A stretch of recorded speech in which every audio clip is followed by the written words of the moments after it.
E a gente está com uma pergunta aqui bastante interessante, que eu vou passá-la para que você possa refletir conosco.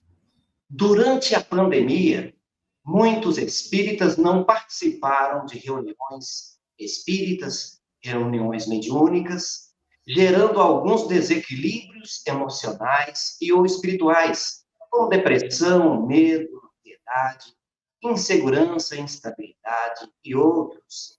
Como o espírita pode superar esses obstáculos, uma vez que pode já se encontrar com algum tipo de desequilíbrio dessa natureza?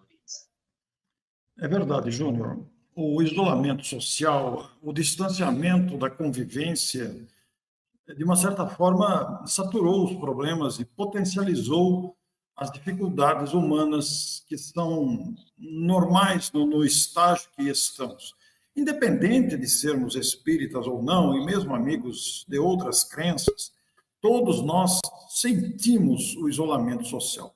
O que no começo, nas profissões, por exemplo, o home office, no começo foi visto com bons olhos, em que a pessoa ficava em casa, trabalhava em casa, não gastava com combustível, almoçava em casa com a família, administrava a convivência com os filhos e o serviço profissional home office. Com o tempo, esta circunstância agravou as dificuldades emocionais e agravou os desafios psicológicos aí, né?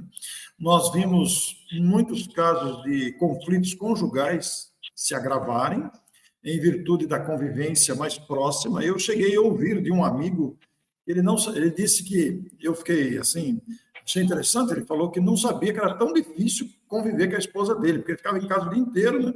Então eu achei uma situação muito interessante.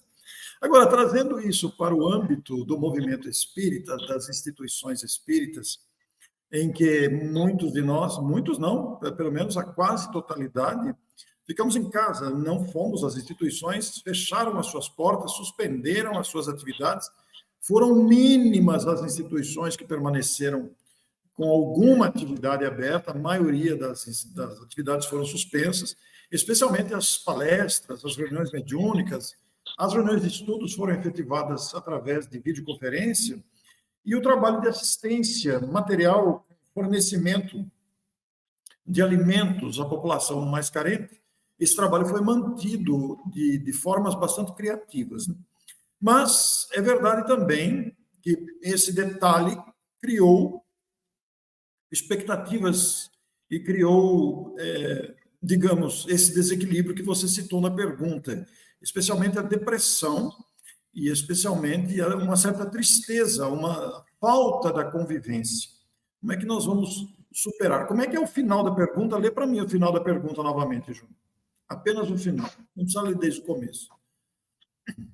Como o espírita pode superar esses obstáculos, uma vez que pode já se encontrar com algum tipo desses desequilíbrios citados? Sem dúvida nenhuma, o grande segredo para superarmos a tristeza, o desânimo e esses estados emocionais desajustados é a gente focar em rumos elevados.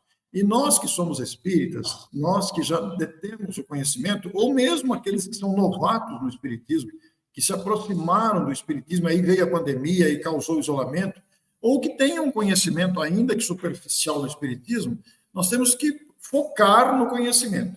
Então, a leitura de boas obras, o mergulhar nos textos da literatura espírita, nos parece um bom caminho.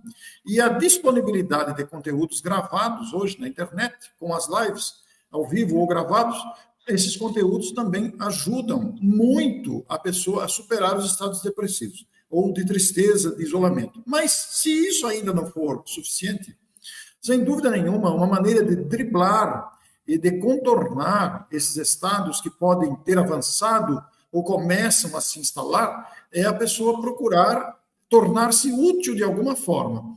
Essa utilidade da pessoa de tornar-se, sentir-se integrado e útil, não necessariamente se dará através de atividade espírita. Existe uma série de iniciativas que a pessoa pode se dedicar e sentir-se bem. Não vamos dizer aqui que apenas as atividades espíritas são para isso. Não. A pessoa que se dedica a uma arte, por exemplo, uma pessoa que gosta de pintar, uma pessoa que gosta de música, que vai ter aulas de música ainda que pela internet. Então, há mil maneiras de superar essas dificuldades provenientes do isolamento social. A pessoa terá que ser criativa e buscar. O grande detalhe está na iniciativa. A iniciativa é decorrente da vontade. E eu até quero sugerir aqui a quem está nos ouvindo que, no quesito a essa pergunta específica, a pessoa procure o livro O Problema do Ser, do Destino e da Dor. O Problema do Ser, do Destino e da Dor, de Leon Denis. Lá na terceira parte, nós temos as potências da alma. Entre as potências da alma está a vontade. A vontade é o grande gerente das nossas decisões, é a grande alavanca para vencer esses estados. Porque nós precisamos querer vencê-lo. É preciso desejar. Se você sentir que uma certa tristeza está tentando te dominar, está se aproximando, te envolvendo, é a hora de lutar. Se você já foi picado por essa tristeza, se você não sente forças para acionar a vontade, é preciso procurar ajuda.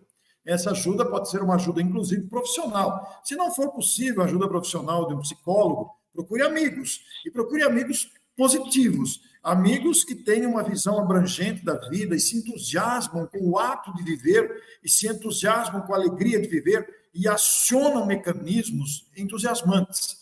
Porque esse é o grande detalhe. Nós temos que estar focados nos grandes objetivos da vida que, por si só, são animados, são profícuos, são determinantes para o entusiasmo. Então, o segredo está aí. Focar e buscar.